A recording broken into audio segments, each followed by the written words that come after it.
Assalamualaikum warahmatullahi wabarakatuh. Saya Dwi Novitasari, mahasiswa dari STI PGRI Dewantara Jombang, Prodi Akuntansi Reguler B dengan NIM 216257. Di sini saya akan membahas mengenai kepemimpinan atau leadership. Apa sih kepemimpinan atau leadership itu? Kemampuan untuk mempengaruhi kelompok menuju pencapaian visi atau serangkaian tujuan. Ada juga yang mengatakan bahwa tidak semua pemimpin adalah manajer dan juga tidak semua manajer adalah pemimpin. Teori yang mempertimbangkan kualitas dan karakteristik pribadi yang membedakan pemimpin dari non-pemimpin. Teori sifat kepemimpinan lebih cenderung berfokus pada kualitas pribadi, termasuk ciri kepribadian dan karakteristik yang memprediksi dua hasil yang berbeda, yaitu munculnya kepemimpinan dan efektivitas kepemimpinan. Barangkali ada yang bertanya seperti ini, apa yang dimaksud dengan pemimpin yang besar? Secara umum, pemimpin yang besar adalah individu yang suka berada di sekitar orang-orang dan mampu menegaskan dirinya, disiplin dan mampu menjaga komitmen yang telah dibuat, dan kreatif dan fleksibel, memiliki keuntungan nyata dalam hal kepemimpinan.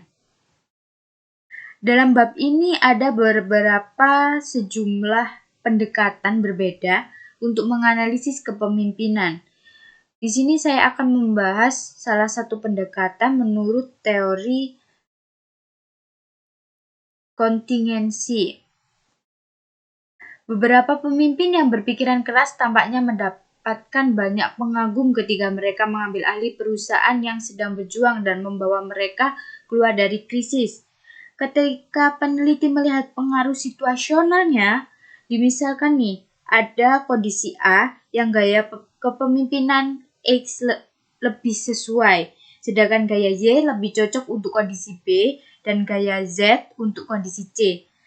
Apa sih kondisi A, B, C ini? Saya selanjutnya mempertimbangkan model Finder, satu pendekatan untuk mengisolasi variabel situasional. Apa sih model kontingensi Finder itu? Suatu teori bahwa kelompok yang efektif bergantung pada kecocokan yang tepat antara gaya pemimpin dalam berinteraksi dengan bawahan dan sejauh mana situasi memberikan kendali dan pengaruh terhadap pimpinan.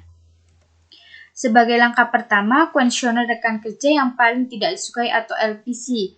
LPC ini memiliki arti sendiri, yaitu sebuah instrumen yang mengukur apakah seseorang berorientasi pada tugas atau hubungan. Misalkan nih, jika Anda menggambarkan orang yang disukai atau dengan istilah menguntungkan dengan LPC, skor LPC-nya tinggi, Anda lebih cenderung berorientasi pada hubungan. Sedangkan jika Anda melihat rekan kerja yang paling tidak disukai atau istilahnya tidak menguntungkan atau skor LPC-nya rendah, Anda lebih cenderung berorientasi pada sebuah tugas.